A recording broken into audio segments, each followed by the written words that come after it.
এই দেখো ভাত টাত খেয়ে নিয়েছি, ভাত খেয়ে এখন ভাই একটা সুন্দর রুম বানিয়েছে। বাইরের একতলা ছিল, দোতলা করেছে। সেই দোতলাতে আবার সুন্দর করে রুম করে ঘরটাকে সাজিয়ে, এই যে রুমে আবার টিভি ফিভি লাগিয়ে ভাগ্নিদেরকে নিয়ে এই যে ভাই আমরা সবাই মিলে এই দেখো শুয়ে আছি, দেখেছো? আরামই আরাম। ভাই ঘর করেছে, এসি লাগিয়েছে, টিভি লাগিয়েছে, দিদিরা এসেছে, ভাইয়ের ঘরে এখন হানা দেওয়া হয়েছে।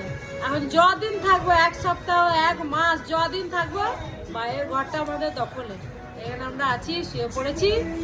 এই যে আর এই হচ্ছে আমার মাস্তুতো বোন। বহুদিন পর দেখা হলো, বল 6 বছর পর। মা মানে শাশুড়ি মা একটা কথা বলে যে রাজায় রাজায় দেখা হয়, তবু বনে বনে দেখা হয় না। তো সেই হচ্ছে ব্যাপার। ওর সাথে আমার 6 বছর পর, ভাবতে পারছো, 6 বছর পর ওর সাথে আমার দেখা হলো।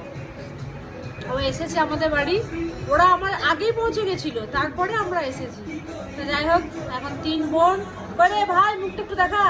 এই যে আমাদের সাদের একটি ভাই, আমরা সবাই মিলে একসঙ্গে শুয়ে পড়েছি। ঘুম তো নাই, বলছি ওরা একটু শুতে দে, এরা একটু ঘুমাবে। না ঘুমুবি কি, এখন গল্প করতে হবে।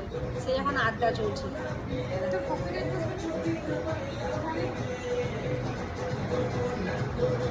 পুজো পুজো ভাব, গানেরই অভাব, এই তো গান গানটা না মা, এই গানটা আমার ভাইয়ের সঙ্গে চলছে না, ভাই বিয়ে করবেই। এই যে গান বাজছে, যদি পায় ভালো মেয়ে, এরকম ব্যাপার আর কি। পেয়ে গেছি যদিও বিয়ে কাকিমা নিজে শুয়ে আছে।